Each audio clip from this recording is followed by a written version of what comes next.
Kurang semangat nih. Shalom. Shalom. Puji Tuhan, hari ini kita merayakan Hari Raya Paskah. Hari Raya Paskah, di mana semua umat Kristen bersukacita karena Yesus telah menang atas maut. Amin. Bilang kiri kanan saudara, selamat Paskah. Selamat Paskah. Kurang semangat. Selamat Paskah. Selamat Paskah. Haleluya. Puji Tuhan ya. Saudara sekalian dalam nama Tuhan, kebenaran firman Tuhan pada pagi hari ini, tema firman Tuhan adalah kebangkitan Kristus mengubahkan kehidupan saya. Sekali lagi, tema firman Tuhan adalah kebangkitan Kristus mengubahkan kehidupan saya. Saudara terkasih dalam nama Tuhan, Paskah pada masa dulu sebelum Kristus bangkit diperingati oleh bangsa Israel, diperingati oleh orang Yahudi sebagai hari pembebasan. Bagaimana mereka telah bebas dari perbudakan di tanah Mesir. Berpuluh-puluh tahun lamanya mereka menjadi budak. Mereka disiksa, mereka menjadi pekerja keras yang tidak dibayar, mereka dianiaya, dan mereka keluar dari tanah Mesir. Mereka bebas dari perbudakan di Mesir, dan diperingatilah hari pembebasan itu dinamakan Hari Paskah menurut orang Yahudi saat itu. Tetapi saudara, Hari Paskah kita berbeda dengan Hari Paskah mereka. Kenapa? Karena di Hari Paskah inilah bukti menyatakan kalau Yesus itu adalah benar-benar Tuhan. Amin. Kalau Tuhan itu tidak bangkit, kalau Yesus itu hanya mati di atas kayu salib, dia sama seperti kita. Dia hanya manusia biasa seperti kita. Tetapi yang menyatakan bahwa dia adalah Tuhan, ternyata setelah 3 hari dia disalibkan, dia bangkit dan hidup untuk selama-lamanya. Hari Paskah adalah hari kemenangan. Yesus telah menang atas maut. Dan hari Paskah hari ini, tahun ini adalah juga hari kemenangan di dalam kehidupan kita. Amin. Amin. Jadikan Paskah tahun ini di dalam hidup kita adalah Paskah bagaimana hidup kita mengalami dobrakan-dobrakan yang besar. Paskah tahun ini jadikan menjadi kebangkitan-kebangkitan yang besar di dalam kehidupan saudara. Paskah tahun ini jadikan pemulihan-pemulihan yang besar terjadi di dalam kehidupan saudara. Amin. Amin. Yang tadinya hubungan antara suami dengan istri renggang, Paskah pulih. Ya kan? Tadinya suaminya tidur sendiri, istrinya di mana, suaminya di mana, di Paskah pulih. Amin. Amin, betul ya, luar biasa. Amin banget. Yes. Yang tadinya hubungan orang tua dengan anak retak, di Paskah tahun ini terjadi pemulihan.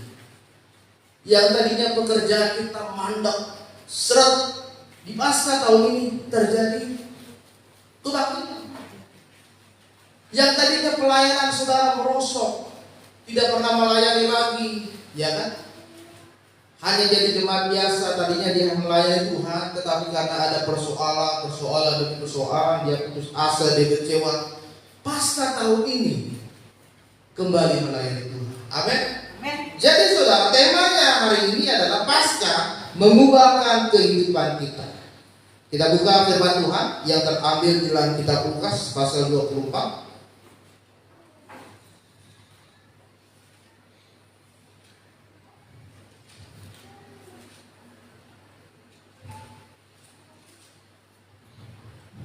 Kita buka pasal 24. Kita akan membaca dari ayat ke-13 sampai dengan ayat ke-35. Kita akan banyak membaca firman Tuhan kali ini. Saya undang sedang jemaat untuk bangkit berdiri. Saya akan membacakan ayat yang ganjil Dan saudara, ayat yang ke-6, seterusnya kita berganti-gantian sampai dengan ayat ke-35. Dengan judul perikop firman Tuhan adalah Yesus menampakkan diri di jalan ke Emmaus. Pada hari itu juga 2 orang dari murid-murid Yesus pergi ke sebuah kampung bernama Emmaus yang terletak kira-kira 7 mil jauhnya dari Yerusalem. Dan mereka bercakap-cakap tentang segala sesuatu yang telah terjadi. Ketika mereka sedang bercakap-cakap dan bertukar pikiran, datanglah Yesus sendiri mendekati mereka lalu berjalan bersama-sama dengan mereka. Tetapi ada sesuatu yang menghalangi mata mereka sehingga mereka tidak dapat mengenal Dia. Yesus berkata kepada mereka, "Apakah yang kamu percakapkan sementara kamu berjalan?" Maka berhentilah mereka dengan muka muram. Seorang dari mereka namanya Kleopas menjawabnya, "Adakah engkau satu-satunya orang asing di Yerusalem yang tidak tahu apa yang terjadi di situ pada hari ini?" Katanya kepada mereka, "Apakah itu?" Jawab mereka, apa yang terjadi dengan Yesus orang Nazaret? Dia adalah seorang nabi yang berkuasa dalam pekerjaan dan perkataan di hadapan Allah dan di depan seluruh bangsa kami. Tetapi imam-imam kepala dan pemimpin-pemimpin kami telah mengangkat Dia untuk dihukum mati dan mereka telah menyalibkannya. Padahal kami dahulu mengharapkan bahwa Dialah yang datang untuk membebaskan bangsa Israel. Tetapi sementara itu telah lewat 3 hari sejak semuanya itu terjadi. Tetapi beberapa perempuan dari kalangan kami telah menunjukkan kami pagi-pagi buta mereka telah pergi ke kubur Dan tidak menemukan mayatnya. Lalu mereka datang dengan berita bahwa telah kelihatan kepada mereka malaikat-malaikat yang mengatakan bahwa Ia hidup. dan beberapa anak kami telah pergi ke kubur itu dan mendapati bahwa memang benar yang dikatakan perempuan-perempuan itu, tetapi Dia tidak mengetahuinya. Lalu Ia berkata kepada mereka, "Hai kamu orang bodoh, betapa lambannya hatimu sehingga kamu tidak percaya segala sesuatu yang telah dikatakan para nabi. Bukankah Mesias harus menderita semuanya itu untuk masuk dalam kerajaan-Nya?" Lalu Ia menjelaskan kepada mereka apa yang telah terjadi tentang Dia di dalam seluruh kitab suci, mulai dari kitab-kitab Musa dan segala kitab nabi-nabi. Mereka mendekati kampung yang mereka tuju, lalu Ia berbuat seolah-olah hendak meneruskan perjalanannya. Tetapi mereka sangat mendesaknya, katanya, "Tinggallah bersama-sama dengan kami, sebab hari telah menjelang malam dan matahari hampir terbenam." Lalu masuklah Ia untuk tinggal bersama-sama dengan mereka. Waktu Ia duduk makan dengan mereka, Ia mengambil roti, mengucap berkat, lalu memecah-mecahkannya dan memberikannya kepada mereka. Ketika itu terbukalah mata mereka dan mereka pun mengenal Dia, tetapi Ia lenyap dari tengah-tengah mereka. Kata mereka seorang kepada yang lain, "Bukankah hati kita berkobar-kobar ketika Ia berbicara dengan kita dengan jalan dan ketika Ia menerangkan kitab suci kepada kita?" Lalu bangunlah mereka terus kembali ke Yerusalem. Di situ mereka mendapati ke-11 murid itu. Mereka sedang berkumpul bersama-sama dengan teman-teman mereka. Kata mereka itu, "Sesungguhnya Tuhan telah bangkit dan telah menampakkan diri kepada semua."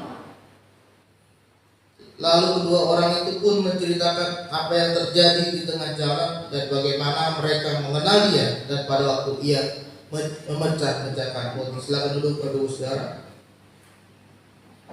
Saudara terkasih dalam nama Tuhan, ini merupakan sebuah peristiwa di mana pada saat itu ketika Yesus sudah bangkit dari maut, Dia sudah hidup dari kematian, dan Dia menampakkan diri kepada kedua orang muridnya yang pada saat itu mereka sedang mau bepergian ke Emmaus. Dan ketika Tuhan menampakkan diri kepada mereka, mereka sedang berbincang-bincang. Mereka berbincang-bincang berkata, "Kenapa ya Yesus itu mati?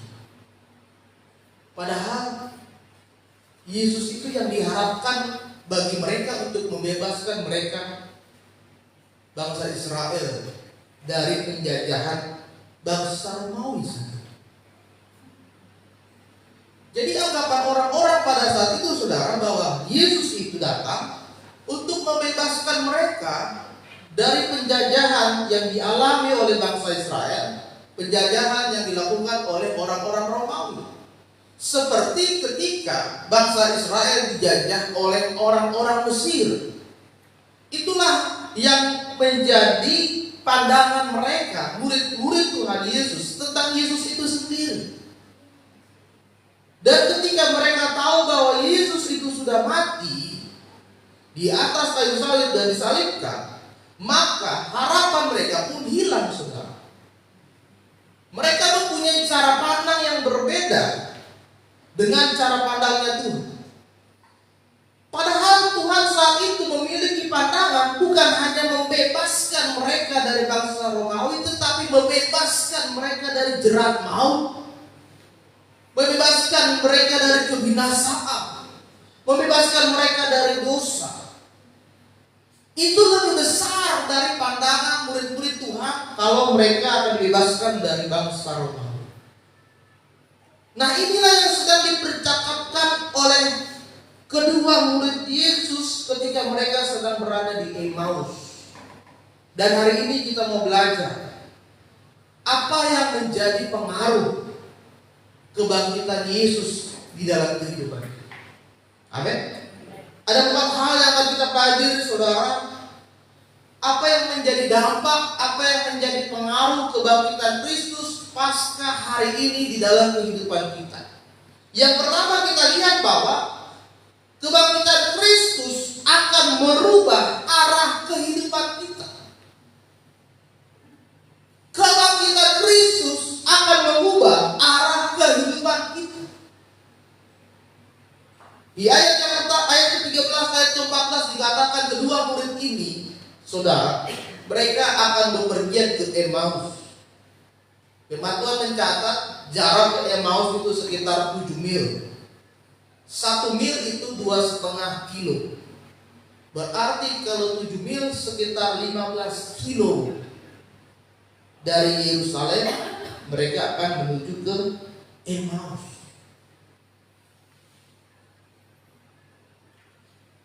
Mereka akan bepergian ke Emmaus.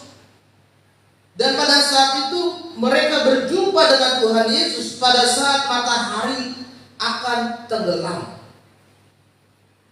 akan terbenam. Dan ketika mereka bertemu dengan Tuhan Yesus, kedua murid ini tidak mengenal Dia. Saudara terkasih dalam nama Tuhan, dari sini kita melihat bahwa kedua murid Tuhan Yesus ini, dia memiliki arah yang salah. Di mana ke-11 murid Tuhan sedang berada di Yerusalem, tetapi kedua murid ini mereka malah pergi, mereka malah menjauh dari Yerusalem, malah mereka akan bepergian ke Emmaus. Mereka memilih arah yang salah. Saudara yang terkasih dalam nama Tuhan, mungkin saat ini kita sedang memiliki arah kehidupan yang salah. Hidup kita sudah kacau berantakan. Ekonomi kita sudah kacau berantakan. Kita melakukan hal-hal yang tidak menyenangkan hati Tuhan. Kita hidup di dalam persekutuan kita dengan dosa. Kita kembali jatuh dan jatuh lagi di dalam dosa. Bahkan kita mengalami keterikatan dengan kuasa kegelapan.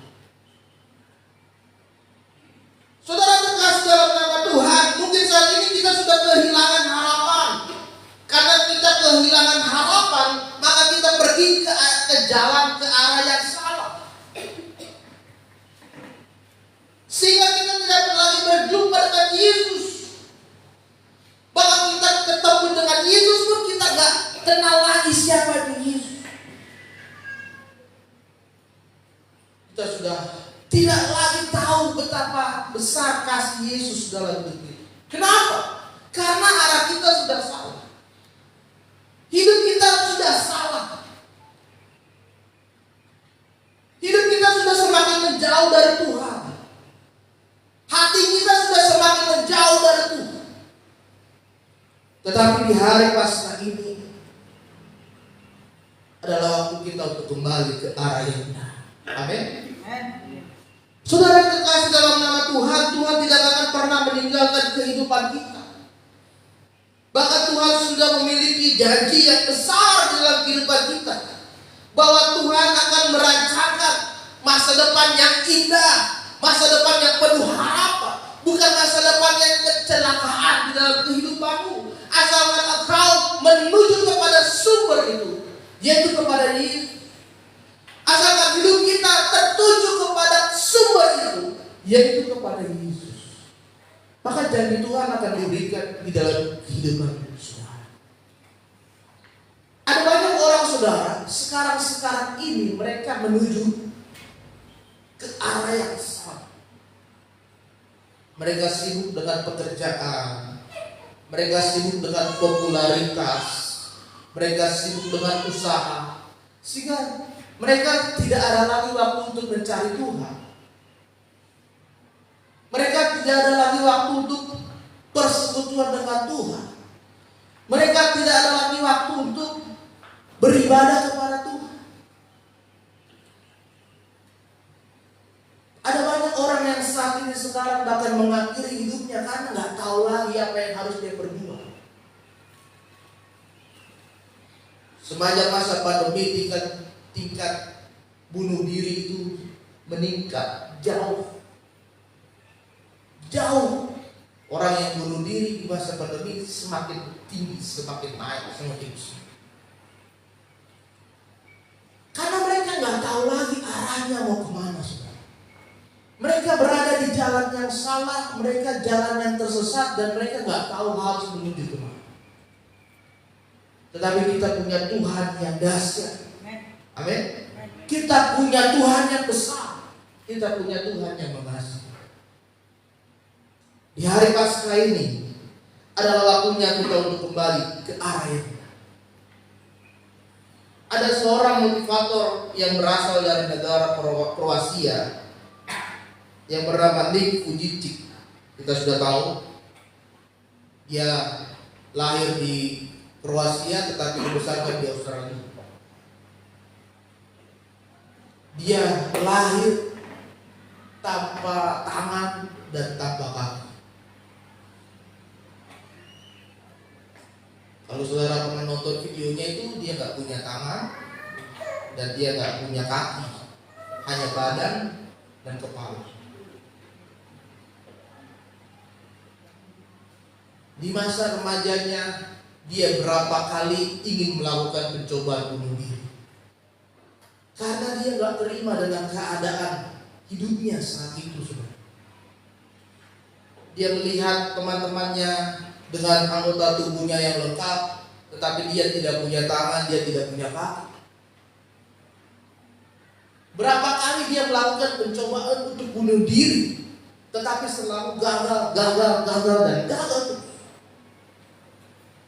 Berapa kali dia kecewa kepada Tuhan, berapa kali dia marah kepada Tuhan, berapa kali dia sakit hati kepada Tuhan. Tuhan, kenapa Engkau berikan saya tubuh yang seperti ini? Orang lain Tuhan berikan tubuh yang lengkap, tapi saya lihat gak ada tangan, gak ada kaki. Apa yang akan saya lakukan dengan keadaan seperti ini? Berpuluh-puluh kali rencana pembunuhan diri selalu ada di dalam otak dia. Saya harus bunuh diri, saya gak bisa berbuat apapun, saya gak bisa berbuat apa-apa. Tetapi saudara, ketika dia arahnya salah, saat itu Tuhan tarik dia kembali. Tuhan berkata, meskipun tubuhmu seperti itu, aku akan pakai. Dia mengalami pemulihan dari Tuhan. Dia menerima keadaan yang terjadi dalam hidupnya. Lama kelamaan Tuhan pakai dia. Tuhan pakai Tuhan. Sekarang dia menjadi seorang pembicara dimanapun. Dia sering diundang ke beberapa negara, bahkan ke Indonesia dia juga sudah pernah ke Indonesia. Tinggal diangkat aja badannya, ditaruh di meja. Ke Indonesia dia pernah. Di situ dia menceritakan kebaikan Tuhan terjadi dalam hidupnya. Dia punya istri dan dia punya. Saudara terkasih dalam maka Tuhan akan memberkati kehidupan saudara. Amin. Amin. Ketika saudara menuju ke arah yang benar di dalam Tuhan, maka Dia akan memberikan mujizat demi mujizat dan kuasa Tuhan mengalir di dalam kehidupan. Jadi di Paskah hari ini, yang pertama adalah kembalilah ke arah yang benar. Kembalilah ke jalan yang benar di dalam Yesus. Amin. Yang kedua saudara, di Paskah hari ini Kristus memberi makna kehidupan. Ketika kedua murid itu merasakan kecewa karena yang mereka harapkan Yesus untuk membebaskan kaum Israel sudah meninggal, mereka mengalami kekecewaan saudara. Mereka sedang mencari-cari jawaban dari pertanyaan kehidupan mereka. Kenapa ya Yesus itu disenang? Bahkan ketika mereka berjumpa dengan Yesus, mereka tidak mengenal Dia dan Dia berkata, masa kamu gak kenal berita-berita yang lagi ramai atau lagi viral saat ini?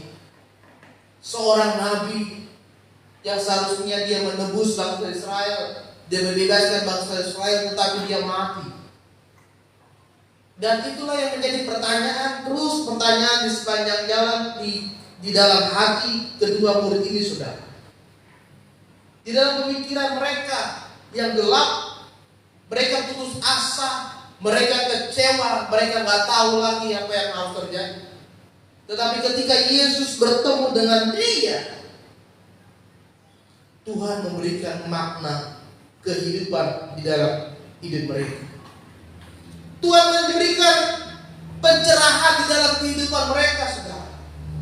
Bahkan Yesus berkata pada saat itu bahwa apakah kamu tidak tahu bahwa Ia telah hidup, dan dikatakan bahwa seharusnya kamu percaya kepada apa yang dikatakan oleh perempuan-perempuan itu. Yang kedua, di Paskah ini saudara, Yesus memberikan makna.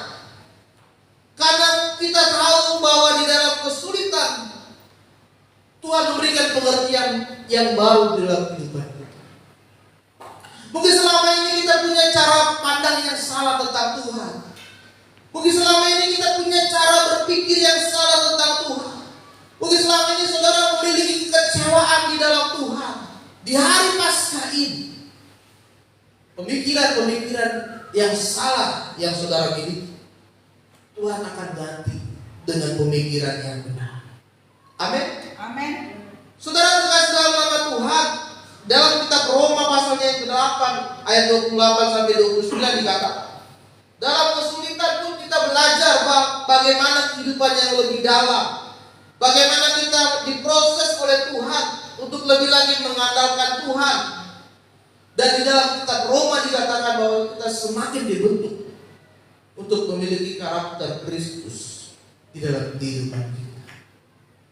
Di hari Paskah ini yang kedua adalah biarlah kehidupan kita semakin dibentuk oleh Tuhan, supaya kita semakin memiliki karakter Kristus. Apa itu karakter Kristus? Karakter Kristus adalah bagaimana hidup kita bisa dipenuhi oleh Roh Kudus dan kita bisa menghasilkan buah di dalam Tuhan. Bagaimana kasih ada di dalam kehidupan saudara, kasih persaudaraan, kasih dalam rumah tangga, kasih dalam mengampuni. Bagaimana saudara tetap sabar menanggung segala yang terjadi, sabar dalam segala persoalan dan pergumulan saudara saat ini, sabar dalam segala sesuatu yang saudara hadapi saat ini. Bagaimana saudara tetap bersuka cita, bagaimana saudara tetap memiliki kemurahan hati di dalam Tuhan. Yang kedua, Paskah akan membentuk kehidupan saudara semakin memiliki karakter Kristus. Amin. Haleluya. Yang ketiga saudara, di Paskah hari ini biarkan Kristus menawarkan pilihan di dalam kehidupan saudara. Kita melihat di dalam ayat ke-28 sampai di ayat ke-29, ketika Yesus bersama dengan kedua murid itu akan menuju ke Emmaus, dan ketika mereka berkata kepada Tuhan, mereka memiliki pilihan di dalam hidup mereka. Ketika itu hari sudah mau malam, saudara, dan pada saat itu Yesus akan beranjak, akan meninggalkan mereka. Dan mereka memiliki pilihan untuk mengajak dan membawa Yesus untuk ke rumah mereka. Di hari Paskah ini, saudara, Kristus menawarkan pilihan di dalam kehidupan saudara. Tuhan sedang memberikan pilihan di dalam kehidupan saudara. Bagaimana Tuhan menginginkan supaya saudara memilih untuk hidup benar dan hidup kudus di dalam Tuhan. Bagaimana Tuhan menginginkan supaya saudara tidak menyimpang ke kanan dan ke kiri di dalam Tuhan. Ketika Tuhan menaruh pohon pengetahuan yang baik dan pohon pengetahuan yang jahat di Taman Eden dan melarang Adam dan Hawa untuk memakannya, itu merupakan pilihan dalam kehidupan mereka. Dan ketika saudara memilih Tuhan, maka pilihan saudara adalah untuk tetap taat kepada Tuhan dan kepada kehendak-Nya. Ketika saudara memilih Tuhan, saudara harus tetap taat di dalam kasih dan kerelaan hati di dalam Tuhan. Artinya saudara harus berdaulat kepada Tuhan, harus melibatkan Tuhan di dalam segala hal. Artinya kehendak Tuhan sajalah yang beracara dalam kehidupan saudara, bukan kehendak manusia yang terjadi di dalam kehidupanmu, tetapi kehendak Tuhanlah yang terjadi di dalam kehidupan saudara. Ketika saudara memilih untuk ikut Tuhan, biarlah kehendak Tuhan yang jadi dalam hidup saudara. Amin. Kita harus semakin memiliki kepekaan kepada Tuhan. Tuhan, ketika kita akan melakukan sesuatu hal, serahkan semuanya kepada Tuhan. Tuhan, saya mau buka usaha, saya serahkan kepada Tuhan. Tuhan, saya mau melamar pekerjaan, saya serahkan kepada Tuhan. Tuhan, saya mau melakukan sesuatu, saya serahkan kepada Tuhan. Ketika saudara memiliki pilihan di dalam Tuhan, ketika saudara mau ikut Tuhan dan memilih ikut Tuhan, maka saudara harus taat dan setia kepada Tuhan. Amin. Apapun yang terjadi di dalam kehidupan kita, kita harus tetap taat dan setia. Wah, lagi susah Pak Gembala, lagi susah Pak Pendeta, tetap datang gereja. Wah, Pak Pendeta lagi, berantakan semua, usaha lagi bangkrut, baru saja di PHK, pengangguran, tetap datang ke gereja. Pak Gembala sakit, ya cuma batuk, flu, pusing, kalau masih bisa jalan, tetap datang ke gereja. Tapi ada banyak orang saudara sakitnya, padahal sakit sederhana, tapi seolah-olah itu berat. Aduh, pusing, gak gereja dulu ya Pak Gembala, gak gereja. Padahal kita ada ibadah pertama pagi, ibadah sore gak datang dua-duanya. Pusing. Padahal pusingnya karena mikirin utang, mikirin apa. Tapi ketika saudara memilih Tuhan di dalam hidupmu, tetap taat dan setia. Ketaatan itu saudara membutuhkan buktinya. Saudara tidak bisa berkata, saya taat Pak Gembala gereja di Kedoya, tapi hanya datang 6 bulan sekali, itu bukan taat. Ketika saudara berkata saya taat untuk beribadah, seminggu sekali datang. Ketika saudara berkata Pak Gembala saya taat melayani, setiap ada jadwal pelayanan dia datang. Saya taat ikut Tuhan, maka jangan pernah tinggalkan Tuhan, meskipun kita sedang berada di titik yang paling rendah. Yang ketiga saudara, milikilah pilihan untuk ikut Tuhan. Yang keempat dan yang terakhir, di hari Paskah ini, biarlah Kristus hadir di dalam kehidupan saudara. Ketika kedua murid itu mengajak Yesus untuk masuk ke dalam rumahnya dan berkumpul di sana, apa yang terjadi saudara?